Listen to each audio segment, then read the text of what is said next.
Assalamu alaikum rahmatullahi wa barakatuh. Hope you're doing well. We're continuing our reading of this radical feminist book because it helps us to see inside their philosophy, it helps me to come up with counter arguments, and only by knowing their actual beliefs can we put up a proper counterculture. Okay? And this is a very popular movement, so it's beneficial to study them so that we may have answers to their questions and help young Muslim girls not be led astray. So, to pick up where we left off, she was saying that boys who are heterosexual are taught that sex is something that you are entitled to, and it's vital to your identity and status, and that intimacy is violent. Okay? Obviously, that's pretty intense, but I'm sure there are some men who do think that. So we'll just give her the principle of charity in that. Let's continue upon that vein. Boys learn from example and indoctrination that male sexuality is inherently animalistic and savage. So, she contends men animalistic and savage and damaging, and that women simply do not want intimacy in the same way unless there's something wrong with them. Now, the savage and animalistic part, I think cultures that hint at romance, like let's take the classic example of Spanish, French, and Italian men. They used to have this, not really anymore, but the older generations, at least in a cinematic type of way, like a rose, like they're dancing and they had to entice the woman and she's like, whoa, like there was something to that. Even with a classic Americana cowboy culture, wanting to really be charismatic, flirtatious, and bringing the woman closer to you. But in other cultures, and it may be the lack of culture, it's been twisted due to the adult entertainment industry and Hollywood changing the agendas they want to push. So there can be definitely people who see it that way, and sadly there are actual websites where victims of assault, sexual assault, have their videos put up and people watch them and they get a lot of views, which is quite sad. So there's definitely that dualistic nature when it comes to men. Boys are taught that sexuality involves doing something disgusting and violent to another person. Something that is degrading, even if she lets you. Now, she's hinting at something I have noticed. So, disgusting, there are, I say, the younger generations being raised with adult entertainment, they definitely have that very violent nature towards the female body. And the degrading, yeah, the liberals talk about kinks. Don't kink shame, and a lot of decadence and decay and degenerate behavior is really pushed in that type of group. However, there was this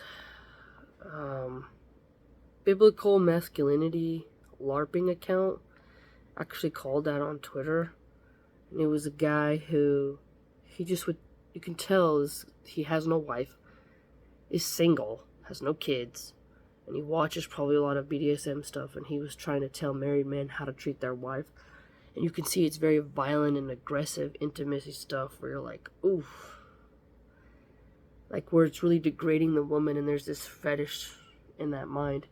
But a genuine healthy woman who has a good relationship with her father, is spiritual, isn't going to want that kind of stuff, and I'm not going to list the type of stuff he said, but there's a limit, and you're like, nah, now you're just doing strange things. What's next? They're going to say cutting is degrading, or they're going to just say like just pure raw violence, which, like, what I mean is they're going to start moving the goalpost. First it was choking with a belt is kinky, and then it was whipping, and now it's like it gets more and more violent, and women brainwashing themselves that trying to say that they like that type of pain, when it's really something going on in their head, and also can get the men landed in jail if they go along with it. So it's just all very dangerous. But she has a point here. Even though it makes you uncomfortable, if you have a daughter and you love your daughter, you need to protect her from those very weird, hedonistic men.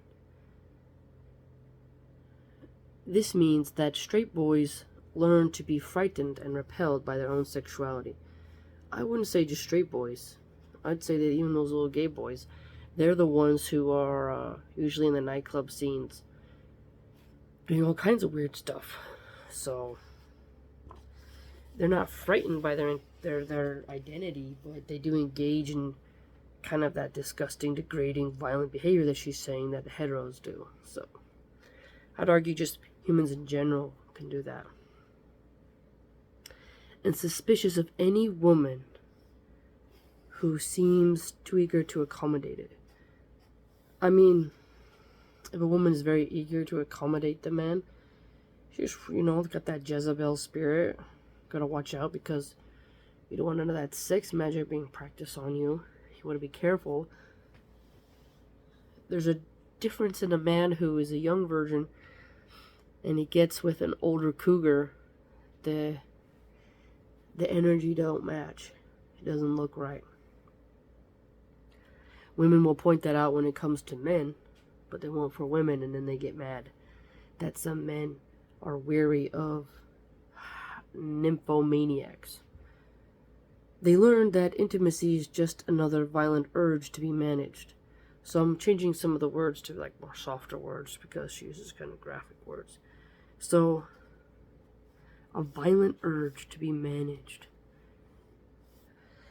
I mean, it is an urge that has to be managed. You have to be disciplined, right? Violent urge, these same rat fams tell boys, don't rape. Tell men not to rape. So, if a man has an urge to do that to somebody, he needs to manage that urge, doesn't he? That violent urge. So, regardless, whether your urge is violent or non-violent, you still gotta manage it. You can't just go around being crazy. Part of this fear is often about the inevitability of someday hurting someone or getting it wrong. I have spoken to so many men who find the notion of real, active, enthusiastic consent hard to get their heads around. Why? Because they cannot believe that any woman could really want to F them that much. Let's take a step back and look at this. This makes me think of the incels. Pearly Things fans. Fresh and Fit fans. So, real, active, so it's authentic, she's not faking it. Active, so she's not being like, fine, passive, she's like, yeah. And enthusiastic, like she's excited, she's like bubbly, she wants to play.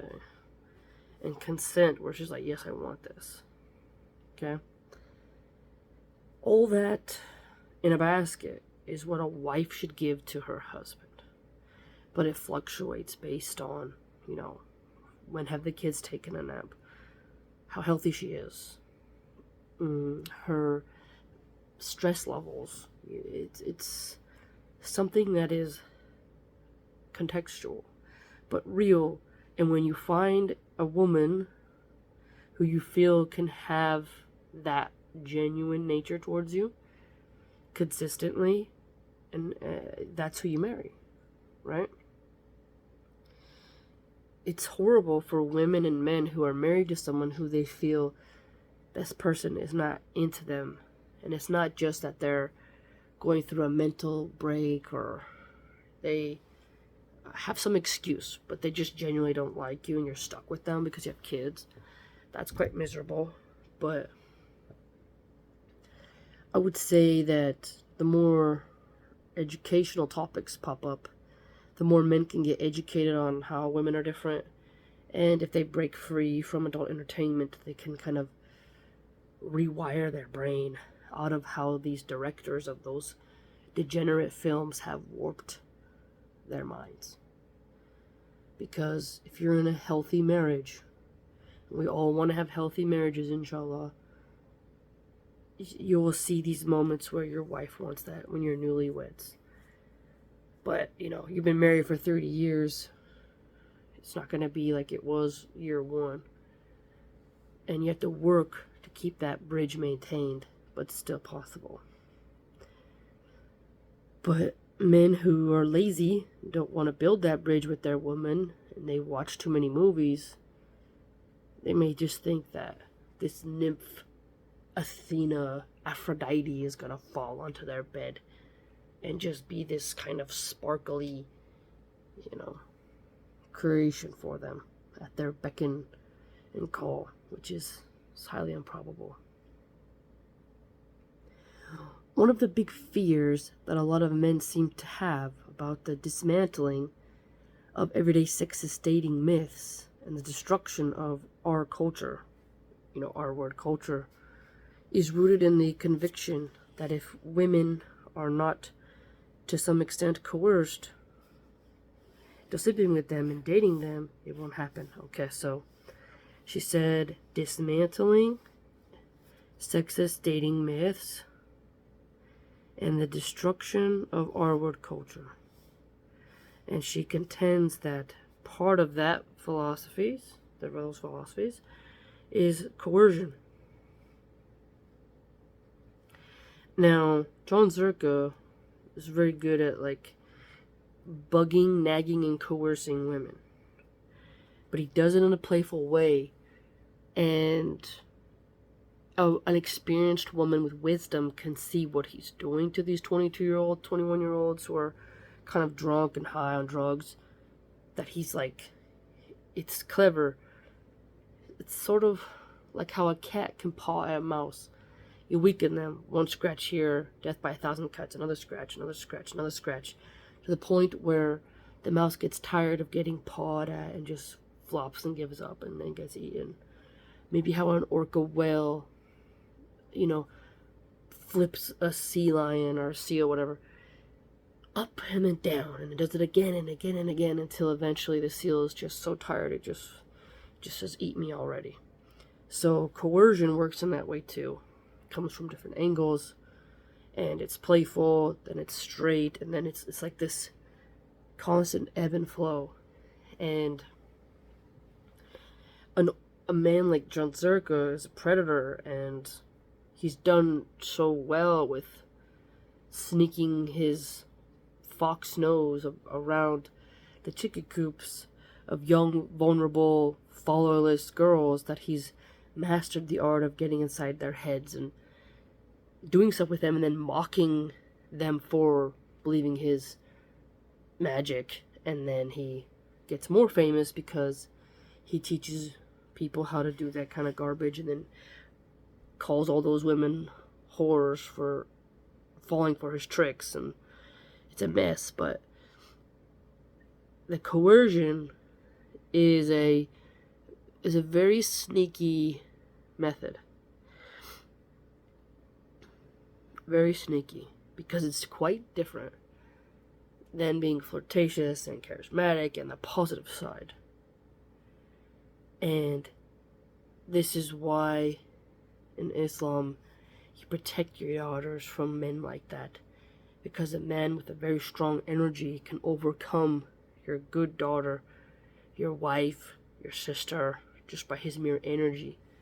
And if she's more passive and she does, some women, for example, if you corner a rat, the rat is going to bite back. It's going to fight back.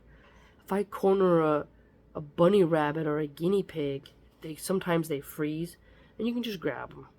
So a woman can sometimes freeze when a man does something to her, or she's gonna fight back like a tigress. She's just like, better to go out with honor and give it all my go. And some just say give up, that way it'll be over faster, right? So coercion has that goal of turning the woman into the guinea pig, into the rabbit. Funny thing is, Pearl Davis, someone who's an occultist, degenerate, said coercion isn't real, that men can't use coercion on women. So she's very gross and very evil. And when this woman talks about coercion, that's what comes to my mind. And anyone with wisdom who's talked to enough women, seen enough, you can see that there are some men who do think that coercion is the first strategy instead of convincing and persuading and doing the honorable thing of marriage. There's so many different tactics men will use on women, and depending on the type of woman, right? So she's not exactly wrong. That without the rituals of petty violences, so rituals of petty violences, of toxic masculinity, men will not get laid at all, will not have any of their needs met, or any of their desires satisfied. So here we see needs met, desires satisfied. So she contends that the men think that the only way to get their needs and desires met is if they coerce somebody to date them and sleep with them. And that's part of the sexist dating myths and R-word culture. So she laid out the definition of what she thinks R-word culture is and dating myths for us. While the current system leaves so many of them frustrated, it has to be better than nothing, right? Wrong. In fact, R-word culture is an attack on desire. Ooh, that's a good way to put it. R-word culture is an attack on desire. Desire. Very interesting. Some men...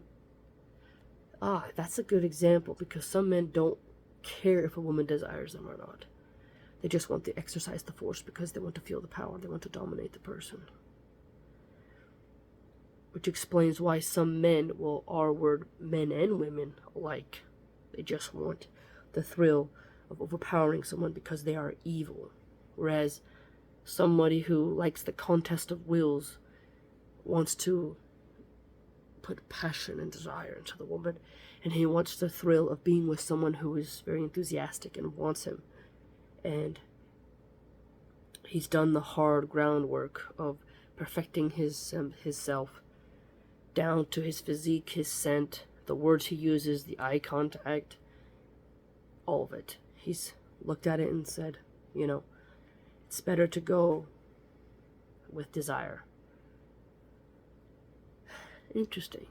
It's about controlling female sexuality. It is an anti-intimacy, anti-pleasure. It teaches us to deny our own desires as an adaptive strategy for surviving a sexist world. So, denying our desires to have this sort of adaptation to the sexist world. Well, you can choose who you have a relationship with, who you entertain. At least in America, we have a lot of safety measures now. So, you can call the police, they'll be there quick. Someone's harassing you. You can get rid of a man with a restraining order, Second Amendment, have a guard dog. If a creepo is creeping on you, you got a lot of state protections, legal protections, lethal protections, and also just your own of you don't have to respond to those kinds of people or keep them in your life. So, you don't have to deny your own desires. You just have to find the man who you desire and who doesn't use these destructive, coercive tactics on you, and you can identify those who think they have to act like that and then avoid them like the plague. You know? These impulsive egomaniacs. You know? Let them marry their hand. And pray for any woman who falls into their trap. You know, but you don't have to deny your desire if you get with somebody who you actually like and you take the time. You know, it's one of the most biggest decisions of your life, who you want to build a family with. More important than what college you go to. You know, this is a life-changing thing. So, she can contend the world is sexist, but you must adapt no matter what to this world, because it is quite violent for all species. Let me know what you think. It's a very interesting section. She's very graphic in this section, but it does highlight some educational things for us in terms of her philosophy and some uncomfortable truths of the male psyche. Again, not all men, but still something to think about. Let me know what you think, and if you'd like to join my blog, it's www.subscribestar.com/Milahan. Hope to see you there.